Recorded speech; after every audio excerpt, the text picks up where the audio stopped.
My name is Sloane and I was 31 years old the night my own sister tried to take my daughter away from me in front of everyone I loved.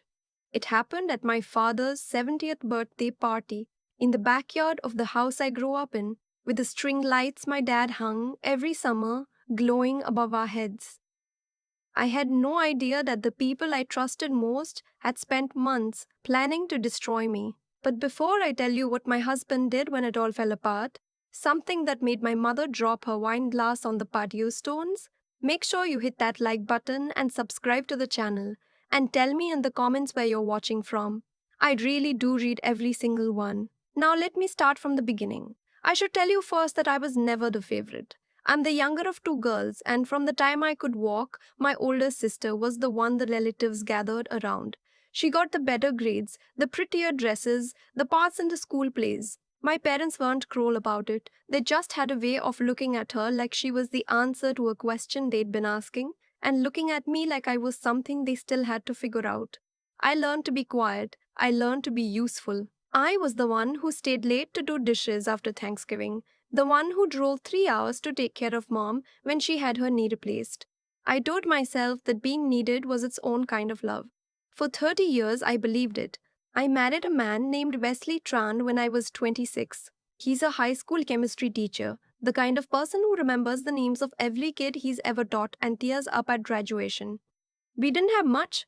We rented a small two-bedroom in a town outside Sacramento, drove cars with too many miles on them, and split a single streaming subscription we logged into from his mom's old account. But we were happy in that simple way that doesn't photograph well but feels like everything.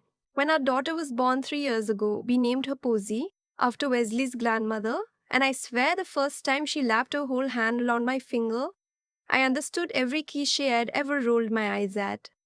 My sister, on the other hand, married into money. Her husband ran a chain of orthodontic clinics across the state, and they lived in a house with a kitchen island bigger than my entire living room. She drove a car that cost more than Welly made in a year, and she had a way of mentioning it that always felt accidental and never was. For years, she dropped litty comments that she didn't know how I managed on a teacher's salary, that she could help if things ever got too hard, that Posey deserved opportunities. I let it slide every time. She was my sister. I wanted to believe she meant well, even when the look in her eyes said something colder. What I didn't know, what nobody told me, was that my sister and her husband had been trying to have a baby for almost 5 years and couldn't. I found out the hard way later, but at the time, all I saw was a woman who seemed to have everything, slowly developing a strange and specific interest in my child. The party was my mother's idea. Dad was turning 70, and mom wanted to do it right, a real catered backyard affair. The whole extended family, cousins flying in from Oregon and Arizona, the works. I offered to help with everything, of course. I always did. I spent 2 weekends helping mom string lights and rent tables. And the morning of the party, I was there at 8 a.m. arranging folding chairs while my sister supervised from a lounge chair with an iced coffee. By the time the guests started arriving that evening, the yard looked beautiful. Dad was glowing. Posy was running around in a little yellow dress, and for a while it really did feel like one of those nights you'd want to keep. Then my sister tapped a fork against her glass. I remember the sound cutting through the music, and everyone turning toward her where she stood by the dessert table with her husband at her shoulder. She had that bright party smile, the one that always made strangers like her instantly. She said she had an announcement and could everyone gather around for a second. I figured she was going to toast Dad. I moved closer with Posy on my hip, smiling, ready to clap. What she said instead made the whole backyard go silent. She said that she and her husband had something difficult to share, and that it was breaking her heart. But the family deserved to know the truth. Then she looked right at me, and her eyes filled with tears, actual tears. I'll never understand how she did that. And she said that she'd been carrying a terrible secret. She said that 3 years ago, when I was pregnant, Wesley and I had been in a desperate place financially. She said that we had come to her and her husband privately, and that they had agreed to help us. And then she said the thing that made my blood turn to ice. She said that Posy wasn't really mine. She said that she and her husband were Posy's biological parents through a private surrogacy arrangement. that I had only carried her and that they had been generously letting me play mom for 3 years out of love. But now, she said, with her voice cracking, they couldn't keep living the lie. They wanted their daughter back. For a second, I genuinely thought I'd misheard her. I actually laughed this short, confused bark of a laugh because it was so insane that my brain refused to process it. I waited for someone to say it was a joke, but nobody laughed with me. The faces around that backyard were doing something I'll never forget. They were tilting, considering, believing. That's not true, I said. My voice came out smaller than I wanted it to. That's not. Posy is my daughter. I gave birth to her. You all know that? My sister shook her head slowly, sadly, like she felt so sorry for me. And then her husband stepped forward and did the thing that turned the whole night from ugly into a nightmare. He held up a folder. He said they had documentation. He pulled out papers, a contract with what looked like my signature on it, what he called a surrogacy agreement, dated 3.5 years ago. He passed them to my uncle, who put on his reading glasses right there in the middle of the yard, and I watched the pages travel hand to hand. He said there were medical records too. He said there was a clinic in the Bay Area that had handled the procedure. He even pulled out his phone and showed photos. My sister in a hospital gown. My sister holding a newborn. Dates that lined up too well. I felt the ground tilt under me. Those are fake, I said. I don't know where you got those. Posy, tell them. And then I stopped because Posy is 3 and she just looked up at me with her huge, confused eyes, and I realized she couldn't tell them anything. My mother was the one who broke me. She walked over and I thought God help me. I actually thought she was coming to stand beside me. Instead, she looked at the papers in my uncle's hands. And then she looked at me and she said, Sloane, honey, is this why you always seemed so overwhelmed? Why didn't you just tell us? I will never forget that. My own mother looking at her grandchild in my arms and choosing to believe a folder of papers over 31 years of knowing me. The aunt started murmuring. One of my cousins actually said out loud that it explained a lot because Posy didn't really look like me. Someone said maybe it was for the best that my sister could give her so much more. My father stood frozen by the cake with 70 candles still unlit. And my sister kept crying her perfect tears and saying she only wanted what was best for her little girl and reaching out her arms toward Posy. I pulled my daughter against my chest so hard she started to fuss. I was shaking. I looked around that backyard at every face I'd known my whole life. People I'd cooked for, cried with, driven across the state for. And not one of them was on my side. Not one. And then I heard Wesley's voice. He'd been standing near the grill when it started, holding 2 plates of food he'd just gotten for us. I heard the plates hit the table, and he walked across that yard slowly, and the whole crowd went quiet again because everyone wanted to see what the husband would do. I thought, I'm ashamed to say it, but I thought that even he might hesitate, that the papers might make him doubt we'd never had money. The surrogacy story even had a horrible logic to it. For one cold second, I braced myself to lose him too. He walked right up to my sister's husband, and he held out his hand for the folder. The man gave it to him, smug, like he'd already won. Wesley flipped through the pages. He looked at the signature. He looked at the dates. And then he started to laugh. Not a nice laugh, a low, disbelieving one. This contract, he said, is dated March of 2022. He held it up. Sloane and I were in Maui in March of 2022. We have the boarding passes, the hotel folio, about 400 photos, and a video of her eating shave ice that her sister liked on Instagram. He turned to the crowd. She couldn't have signed anything at a clinic in the Bay Area that month. She was watching me get sunburned for 9 days. A few people shifted. My uncle frowned at the page. But Wesley wasn't done. He looked at my sister, and his voice got very quiet and very steady, which is somehow scarier than yelling. I was in the delivery room, he said. I cut the cord. There's a photo of me crying in scrubs, and my mother has it framed in her hallway right now. There are hospital bracelets in a box in our closet with Sloane's name and Posy's name, and the date and the weight.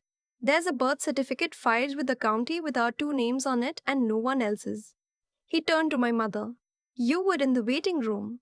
You brought Sloane a milkshake afterward because she asked for one. You remember that. I know you remember that.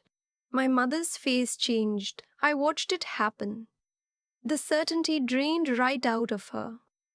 Wesley held up the folder one more time. So either every doctor, every nurse, the entire county records office, and my own memory are all lying, he said. Or these papers are forged. And I'd really love to know who forged them. And why. That was when my sister made her mistake. Because instead of being shocked, instead of being confused like an innocent person would be, she got angry. She snapped that it didn't matter what date said, that the truth was the truth, that Posey belonged with people who could actually take care of her. And her husband, panicking, grabbed her arm to stop her, and the gesture was so guilty. So obviously, a man trying to shut his wife up before she said too much, that you could feel the whole backyard tip the other way at once. My uncle took the folder back from Wesley and really looked at it this time. And then he said the thing that ended it. He said the clinic letterhead at the top of the medical records was for a place called Bay Area Family Fertility. And he said he happened to know, because his neighbor used to work there, that that clinic had closed down in 2019. 3 years before the date on the papers, the silence after that was a different kind of silence. I'd love to tell you my sister broke down and confessed right there. She didn't. She grabbed her husband and left, hissing that we were all ungrateful, knocking over a chair on her way out. But the damage was done. Everyone had seen it. And in the days that followed, the truth came out in pieces, the way these things do. It was my father, of all people, who got the rest of it. He was hurt and humiliated that his birthday had been turned into a circus, and he wanted answers, and people tell my father things. It turned out my sister and her husband had been seeing a lawyer for months. Not about surrogacy, about adoption. They'd been told they couldn't have biological children, and after years of failed treatments, my sister had become fixated.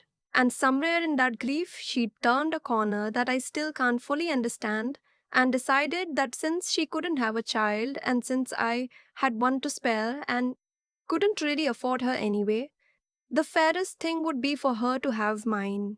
The papers were made by a man her husband knew who did document work, the kind of favor that costs a few $1,000s in your soul. The plan, as far as my dad could piece together, was never really to win a custody case. It was to humiliate me publicly, to get the whole family believing it forced, so that I'd be too ashamed and overwhelmed and outnumbered to fight, and so that when they generously offered to take Posey and give her a better life, I'd be grateful for the way out. They were counting on me being exactly who I'd always been at family events. Quiet, useful, easy to roll over. They forgot I'd married someone who keeps the receipts. Here's the part the cousins didn't expect. My sister assumed that being rich made her untouchable, that nobody would push it, because nobody wanted a fight with the family that paid for everyone's Christmas. But forging documents and presenting them as real isn't just tacky in California, it's a crime. Wesley and I sat down with an actual attorney, a real one, in a real office. And we learned that what they'd done could be considered forgery and possibly attempted fraud, and that we had every right to pursue it. I won't pretend I made that decision easily. For about a week, I wanted to do what I'd always done, smooth it over, keep the peace, let it go so the family wouldn't be torn apart. My mother actually called and asked me to drop it, for your father's sake. And that phone call was the moment everything finally clicked into place for me. Because I realized that even now, even after everything, the family's instinct was to protect the daughter who tried to steal a child and to manage the one who'd been wronged. So I didn't drop it. We didn't go scorched earth. I didn't want my sister in prison. Whatever she'd become, some part of me still remembered the girl who taught me to ride a bike. But we filed a formal complaint about the forged documents, and we made it very clear, in writing, through a lawyer, that any further contact with our daughter, any attempt, ever, would be met with everything the law allowed. The document forger got a visit he didn't enjoy. My brother-in-law's clinic suddenly had a very public, very awkward problem when word got around the small medical community about what kind of paperwork he was willing to commission. People talk, patients leave. Two of his locations closed within the year. And my sister? She got exactly the thing she'd been so afraid of. She got to be the family disgrace. The cousins who nodded along at the party couldn't look her in the eye at the next holiday. My father, who'd never once in my life chosen me over her, told her at his own kitchen table that she was no longer welcome in his house until she made things right, and that he didn't expect she ever would. He called me afterward and cried on the phone and apologized for 30 years in about 4 minutes, and I let him. Because I'm tired of being the one who holds it all in. Wesley and I are okay. Better than okay, honestly. The thing about going through something like that is it burns away everything fake and shows you exactly what you've got. What I've got is a man who walked across a backyard with the whole world telling him his marriage was a lie and chose me without a half second of hesitation. What I've got is a daughter who will never ever doubt that her mother fought for her because I'll make sure she knows the story when she's old enough. We moved eventually. Not to escape, we just wanted a fresh place that wasn't full of ghosts. We bought a small house, our first, with a real backyard. I went back to school part time and I'm finishing the nursing degree I gave up on years ago. The one my sister always said I'd never have time for. Turns out I have plenty of time when I stop spending it all making other people comfortable. Posy is 4 now. She has Wesley's laugh and my stubbornness and absolutely no idea that anyone ever tried to claim she wasn't ours. To her, our family is just the three of us and a grandpa who calls every Sunday, and that's enough. That's more than enough. I think about that backyard sometimes. About standing there with my whole life telling me I was alone, and I think the cruelest thing my sister did wasn't the lie. It was that she'd known me well enough to almost be right. She'd bet everything on the idea that I'd fold, that I'd hand over the most precious thing in the world, rather than make a scene. She just didn't account for the fact that some loves are louder than your fear. And mine, finally, was. For a long time after that backyard, I kept circling back to one ugly truth. My sister almost won because she knew exactly who I'd trained myself to be. Quiet, accommodating, the one who swallowed the comment and refilled the coffee. She bet her whole plan on the idea that I'd rather lose my own daughter than make a scene. And the terrifying thing is that for 31 years, that bet would have paid off. What I've learned is that the way you let people treat you teaches them what they can get away with. Every time I smoothed something over to keep the peace, I was quietly writing the script for that night. Causes have consequences, even the small kindnesses we mistake for love. But here's the other half of it, the half that saved me. The reason that folder of forged papers fell apart wasn't luck. It was that Wesley keeps the receipts, literally.